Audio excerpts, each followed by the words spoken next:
Biscayne or whatever. Yeah, 68 Chevy Yeah. Biscayne. Yeah, we're such good drivers today because back then, it would snow a lot and nobody was out on the streets of Brainerd except us. And so you could get out there and you could practice, going into a spin and spinning around and coming out of it and not running into houses or trees or anything like that. So we just go cruise around, mostly North Brainerd. That just have a great time because again, everyone else that had any sensibility was home. So. Yeah, north and northeast Brainerd, especially over by the Lowell School, those roads, they didn't always plow them right away, even though the school was right there. Yeah, so people were traveling on these roads and it was like ice, like a skating rink. That was a great spot to hit the gas and then hit the brakes, turn the wheel and because all you could, you might hit a snowbank at the most. Hopefully nothing any more solid. There Also, wasn't that much traffic. at our house, we always had to park in front of the house, then south have to park facing west. So if we're coming from the west, we'd go down a block and we'd punch the gas and vroom, and the car would do a 180. And then we can park on the right side. Sure, these kids are taking this all in. So. The modern cars won't do any of that. Yeah, the modern cars won't do it. Handbrakes nowadays. As I remember too, that was a clutch. Biscayne, that did a nice job as a four-wheel drive. Only it wasn't. Was it French Rapids? We took that thing up a hill where nobody should have been. You could smell the clutch burning. It was a manual 3-speed on the column. And I surprised the clutch lived through that one. It trained in 4 drivers and went through 4 clutches. Oh, wow. Okay. Any more? So how did you We gotta meet? think back How 50 plus years. I mean, how'd you meet him? Okay. And his nickname, how fun was it? Well, he's wearing part of his nickname, Muffy. And the hair. Of course, the hair was more afro back in those days. Muffy.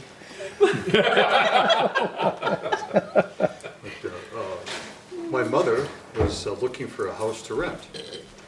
And she found this house that happened to be right next to the Brainerd Car Wash. Well, the guy that owned it, Paul's mother, was working as a realtor for her, and specialized, as I remember, in leasing and renting property. So she was over there showing us, my mother and myself, the house, walking out talking about things. Somehow we got on the subject of radio and electronics and things like that, and she mentioned, I've got a boy about his age. He's interested in stuff like that too. Of course, with my mother, the little light went on. And we need to get these two hooked up. And so behind the scenes, that's what they did. That's the way I remember my mom telling me, there's a guy there that likes electronics and you should meet him. And we did, They did. Cool, I didn't even know that. yeah. It's been, it's been very good. It's been wonderful. Matter of fact, now that I'm thinking about it, Well, it's been over 50 years. 53 plus. Probably more with the two of them. So. I brought you 2 cards. I was in the store yesterday trying to decide which one to take. And one was kind of from my funny bone, and the other one was from my heart. So I said, gee, which one? And I showed them to Susan, and Susan said, well, do both. I said, exactly, that's what I was hoping to say. That's what I wanted. So you see 2 cards over there, and like I say, one's from the funny bone, and one's clearly from the heart. It's just Cool. been, I was hoping to save this speech till the end, but it's just been such a rewarding experience knowing this guy for too long, a long. Kind of dates me too, come to think of it. Past 70 a year or so ago, didn't it? Yeah, Anyway, that's how we met. okay. The mothers got together. Then how did you get into the group? Oh, okay. Summer after my sophomore year, it's back in the dark ages. My mother helped me get a job at Chet's TV in Alliance, downtown Brainerd, TV, where alliances. Paul was already working there, and that's got to know him well, and then got brought into the group. Tom and Bob Haverly. Look at she We're brought. gonna do the Ken meme. You can have 2 crowns. He I doesn't. can't have enough crowns, you know. Only one. It's adorable. The crown will just wear a crown. Oh, with lights on this one. Well, over this one anyway. Thank you. I feel special. Royal. This is Avery, in case you don't know, she's Ryan's oldest girl. I'll wear one. Another crown. Well, you can trade it out if you want, try and see which one you like best. Yeah, you definitely put both. This one fits better. Okay, whichever one you want, doesn't How matter. the crown wears that? Here you go.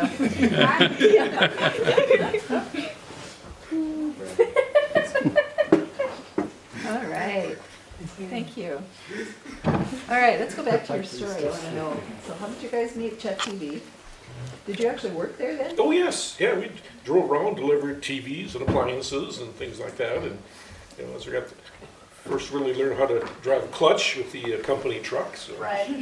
It was always an adventure, but yeah, we deliver stuff all around Brainerd and the outlying area, so.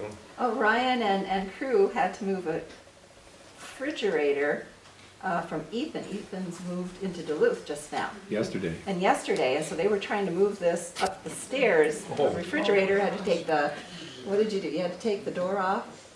Oh. Take the, yeah, doors off, turn it sideways so it can fit through the door, big fridge. So here's Grandpa Paul and Rick doing that with all kinds of refrigerators and, Oh, yeah, big console TVs, they're, back Big, then, they were yeah. made out of wood. So, you know, 1,000 pounds. Big chunks of furniture, yeah. And don't forget Chet's motto, skin heals. Yes, Pain doesn't. yep, Yeah, that was his motto. Whenever Skin heals, possible, but you pain put your doesn't. hand in between the refrigerator and the door, so, you know, you crush your hand, you'll heal up, but we don't want any dents and scratches in it. He told us that over and over again. Nice guy. Yeah, he was a good employer. it was always Old, fun trying to crusty get guy. refrigerators up in the back of the pickup truck and strap down and on their way. For a whole $1 an hour. Yeah. Big bucks back then, so. cool. Okay, so some of the fun things, I know you guys had lots of fun. Radios, Well, our association with Paula here was really great for meeting girls. oh yeah. It was. Just the eyebrows of that one gone. Does the phone number 829-5839 mean anything? Ah, yes.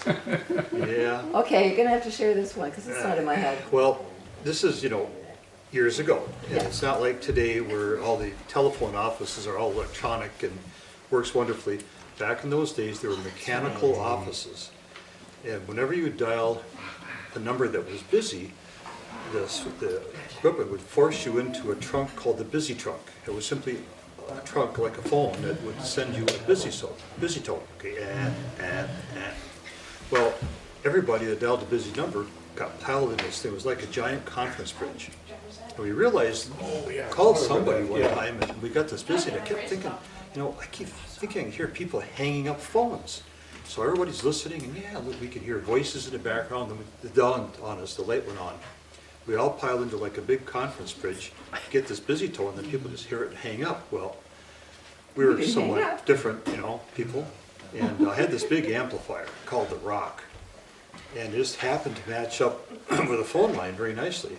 So I brought the amp over and we plugged it in the phone line, dialed the busy number. I think we probably dialed our cell phone, I don't remember anymore, but we got piled into this busy trunk and broadcast to the town of Brainerd, anybody that was getting a busy number. Girls, call 829-5839. That was the shop phone we had down in the basement. And you can hold a phone out this far and It hear was because- loud. Yeah, it was super loud. It was an old amplifier that I got out of the Brainerd Hospital, actually, a 61 amplifier. For a reference point, the amount of sound power on telephone is a milliwatt. That's 1/1000th of a watt. And we were pumping 60 watts in those things. So. They heard us. So after a couple announcements like that, we sat back and sure enough, the phone rang. I remember who answered it, but, you know, hello, and there was a couple of girls on the other end, and we talked for a while, and finally they invited us over. Okay, so we all pile in the car, drive out to from this girl's directions to this guy's house. Is this And they place came in running out Pleasant? and looked in the car real quick and said, hope nobody in here has long hair. And of course, mine was long. Oh, no. And mine was, Well, because my father's gonna come out here and he said that anybody with long hair, he's gonna take a chainsaw to it. Great, so I'm scrambling. I never wore hats, but somebody in the car, I don't remember who had a hat, so I put the hat on, stuffed my hair under the hat, and sure enough, he comes running out of the house with a chainsaw. Leroy, right? Leroy. Yep. Yep. And he's looking, Leland Foy, wasn't it? Leland Yep. Foy, yeah, Yeah. Leland Foy. He worked for the Grain Belt beer distributor there in town. And he's looking in the car, making sure, and he kind of got to me. All right, come on in. Okay, so he invited us into the house. And, This is the girl's father, right? yep, that's the girl's father. So Leland Foy, the girls, and us guys were sitting around the kitchen table talking about things. And all of a sudden he gets up and, you guys look thirsty, or he said something like that. He goes over to the refrigerator, grabs out beer. Boom, puts the beer in front of each one of us. Yeah, we It's were a like trap. in 10th grade. So we can, you know, I've had beer before. I really didn't like it. I wasn't interested, so I didn't touch it at first. So after the, you know, a little bit of conversation, he finally, bang on the table, drink your beer, doggone it. Okay, we'll drink our Cleaned it beer. up. I cleaned it up. We used a different language, but yeah, I cleaned it up a little bit. So we're drinking our beer and talking to the girls, and I don't know, it was a fun evening. I don't think we ever repeated it, as I remember. But we talked about it for the next, well, for the next 50 years. Did you guys keep doing that thing with the busy line though? Oh, yeah. Did you get more phone calls? Yeah, but nothing like that one. That was the one I really remember. It was unique. Yeah. And one time another friend of mine called, you know, we would call a busy number just to see who was there, and we'd talk to each other in between the beeps. Yes. And another friend of mine called my phone, and of course the line was busy, and so we got a busy tone, and he talked to us anyway, and his mom could hear that he had a busy tone, and she was going, how did you do that? And he just said, oh, you got to know how things work. It was always an interesting conversation. How are you Yeah, can, one word fits in between each beat. yeah. Took a while to get the message out, but it worked.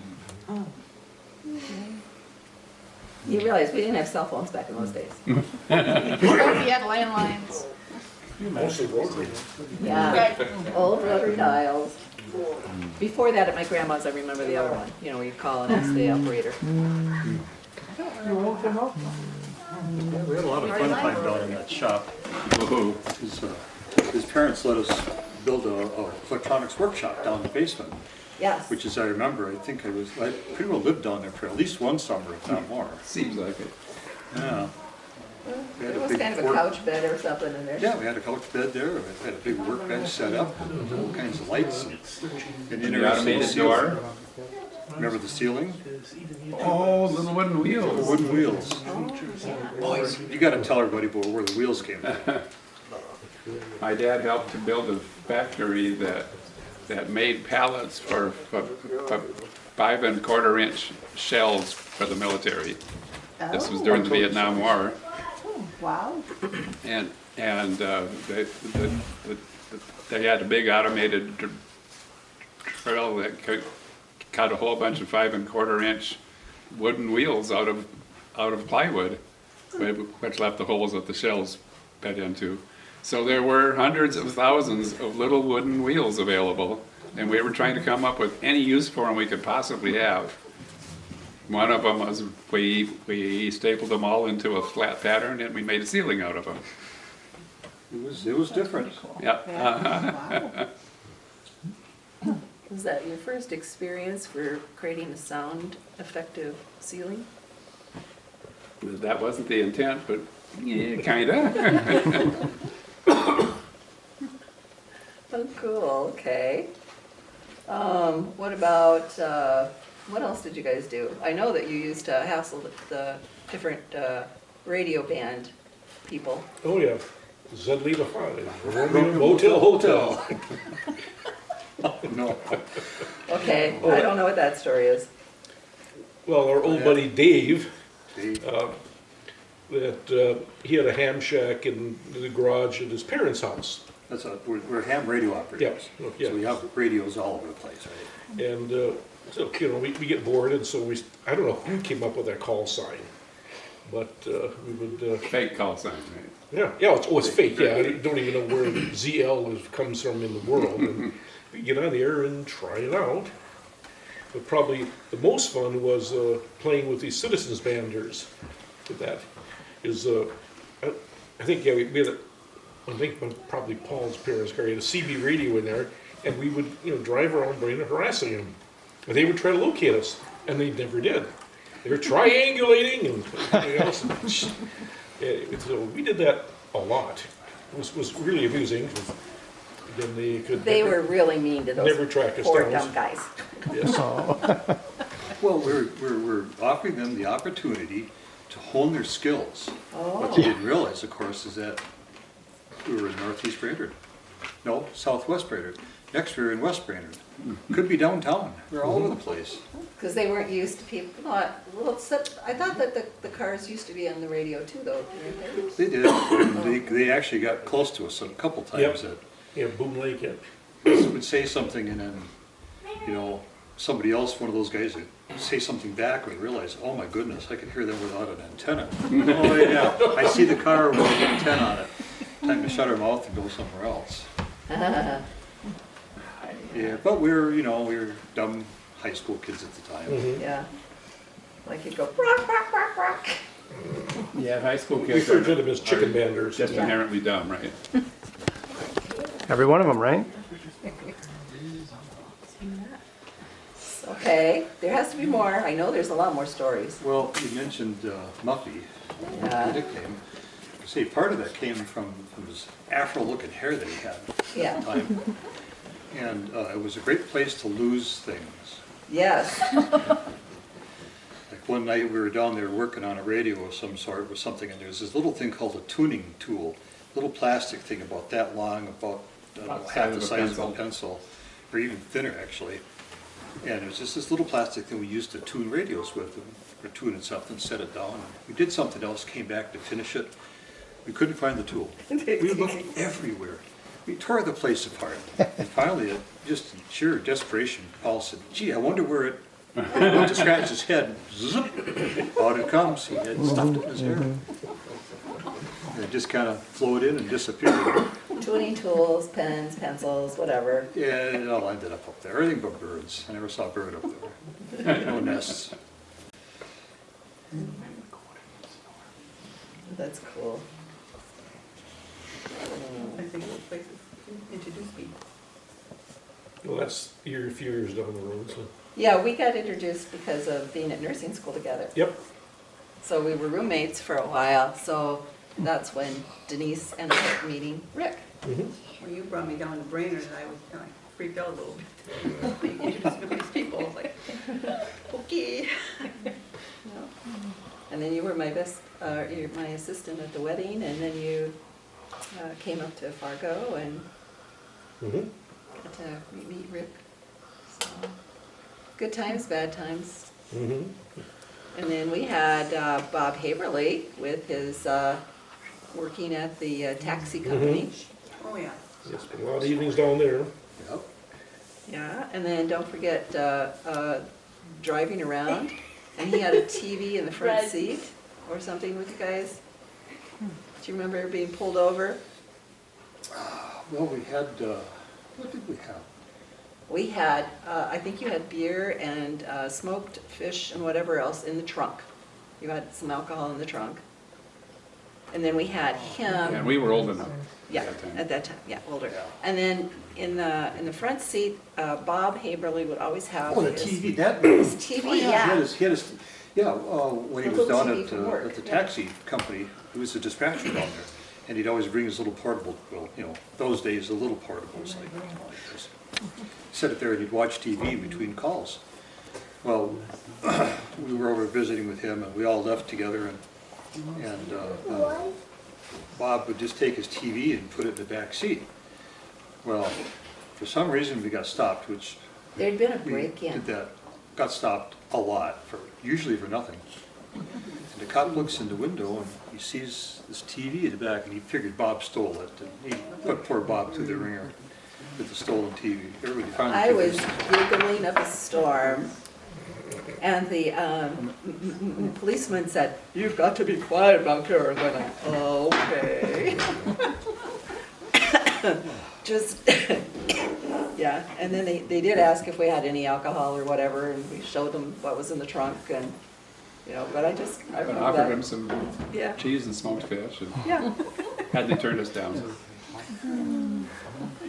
so, yeah. There's quite often when Bob got off work, we went to your parents' house, made hamburgers, whatever else, at midnight, 1 o'clock in the morning, and lots of fun. or went to Perkins. They did strange things. to Oh, the coffee oh, yeah. pot. Yeah, you gotta tell the dry ice story. Go ahead. Oh, yeah, I don't know that one. Oh, okay. I don't remember it. When Perkins came to town, that was a big thing, because otherwise everything closed down right after supper. So Perkins was open, so we go there and drink a lot of coffee, and that, and then somebody got the idea about dry ice. And so we got dry ice at the local gas station or something, and if back then they served you thermos pots of coffee. And so if you pop the lid up and drop a piece of dry ice in there, it kind of starts dissolving and it's expanding. Cloud starts rolling out of it. Yeah, it goes whoop, and it comes rolling out across the table and that. It's haunted. And that's, there's one time at Perkins, that's when Paul got his lifelong injury. So, Tom left to tell that story. Yeah, I don't know that one. You go to Perkins, right, and it was the only place in town to go at midnight, 1 o'clock in the morning. It's fun to sit there because you get to watch the drunks come in. They put on, their own floors for us. Well, it's one night, Rick mentioned we went to Perkins and with some dry ice. Remember the coffee pots we used to have, they're kind of a shaped thing with a lid that, things that pop, pop, pop. We put dry ice in the coffee pots. And throw dry ice into water or something, especially if it's warm, all the carbon dioxide is released and those are pressure, so the lid would go poop, poop, poop, poop. As the steam, what she thought, the waitress thought the steam would come rolling out on the table and across the table and off onto the floor. When she came over and looked at this, the lid's going like this and the stuff's coming up. She just screamed, "What did you do to it?" The drunks are all looking around and looking at the coffee pot. Oh, Broken. no. The fork, yeah. Do you still have a scar, by the way? Yeah, maybe someplace in there. Well, I've improved my aim greatly since back in those days, but we were just goofing around. Paul went to grab something off my plate. And I grabbed my fork and went to move, go past his hand and stab the table, but he was quicker than I was, and I actually got him right in the hand. So it's been kind of a running joke every time we were around the fork. Definitely deserved it.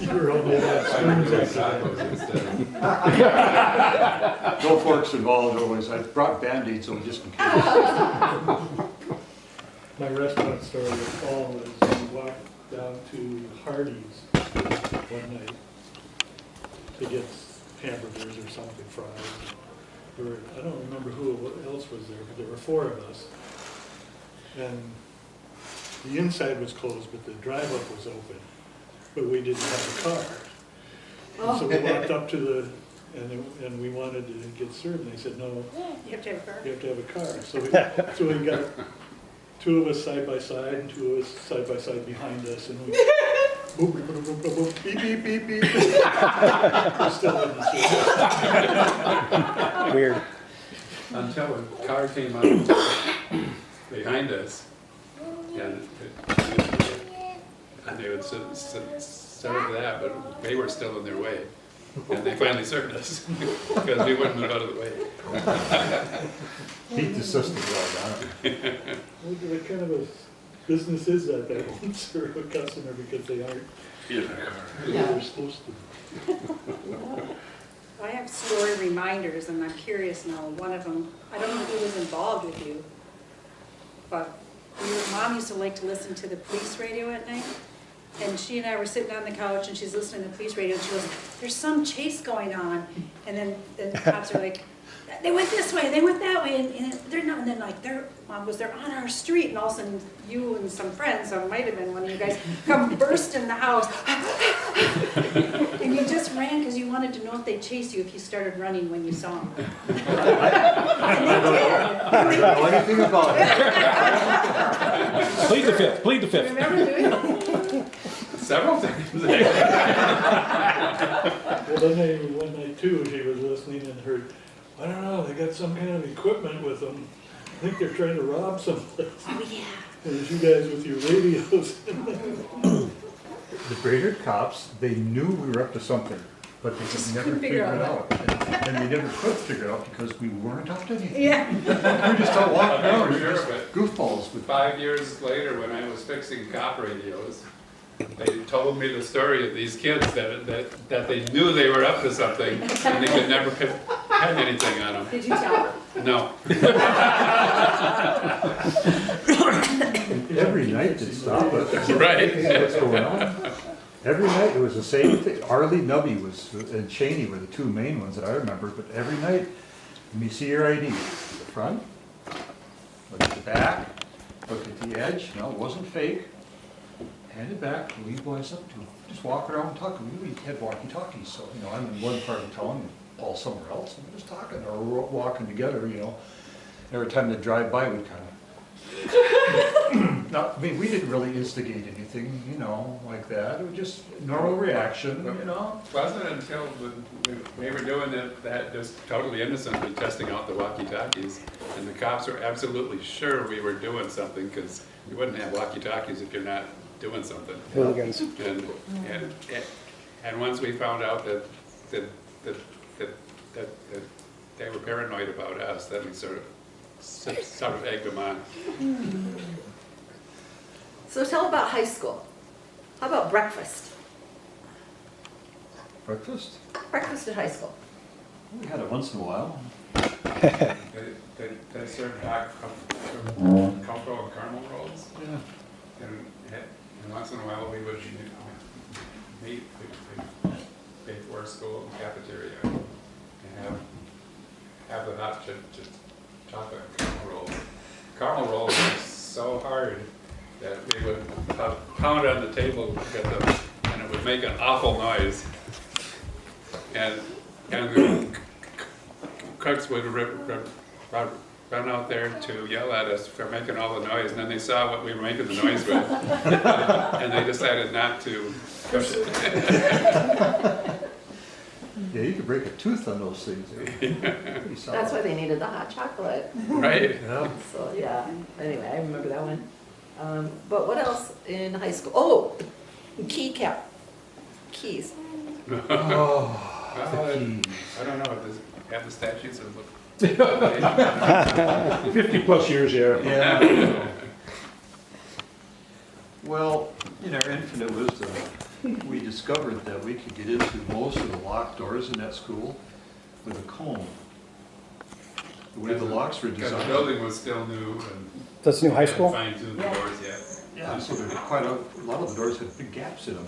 I mean, they're locked, you couldn't open them, but with a comb, you could take the bristles of the comb and rake it across the little pins in the lock, not the lock, the key lock, but the striker that would go into the plate, the latch, and actually move it over, release the thing, and we could open the door right up.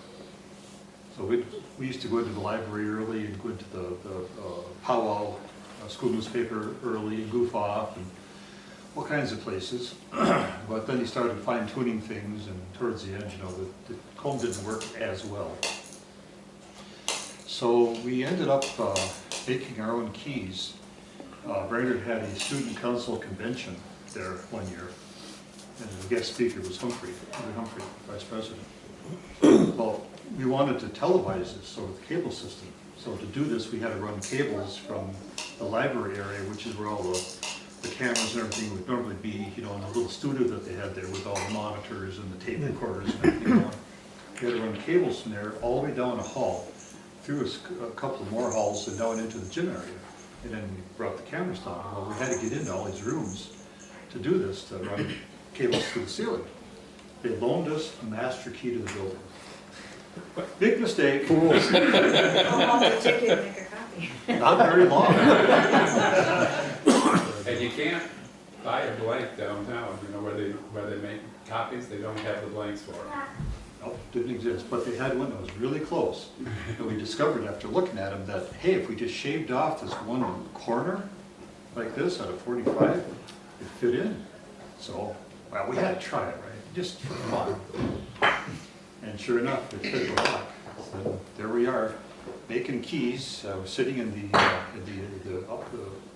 audiovisual studio off the library one day, all sitting there at the desk with a little vise clamped onto a desk, filing a key. And who should walk in but Carl Knudsen, the photographer from the Brynonian. Oh, he thought it was funny. He took a picture. All standing there, sitting there, clamped this key out. Well, we all kind of forgot about it. And towards the end of the year, they're looking for pictures, you know, to put in the Brynonian. And somebody popped up with this picture out of the file, because Carl was the school photographer for us, and he just took one picture amongst, 36 others that he was taking for the Brynonian. And sure enough, somebody popped up with this picture of Paul sitting there at shop class. And it almost, Carl said it came that close to actually ending up in the Brynonian. Because he was doing the final proofing of it. Might have got. No! Pulled that one out and put a different one in, but yeah, it almost ended up in the Brynonian. Well, our fame seemed to, precede us and got out of control. And the end result is we finally said, we don't want to get caught here and get in, jail just appeal us out. So we took the keys and twisted them up and just totally mangled them. And threw them up in the ceiling tile, down by the pool area. If you remember this, the ceiling was really tall down there. Threw them up there, totally forgot about it. Years later, they went to take those ceiling tiles out to do some of the work out there on a renovation. They took a tile out, and all these keys came flying out. I don't know if that. Hopefully, they never found out where they came from. But you're still free. You're still free. Yeah. Yeah. Behind bars. Yeah, that's all this for safe. I think that was our last experience in breaking into things.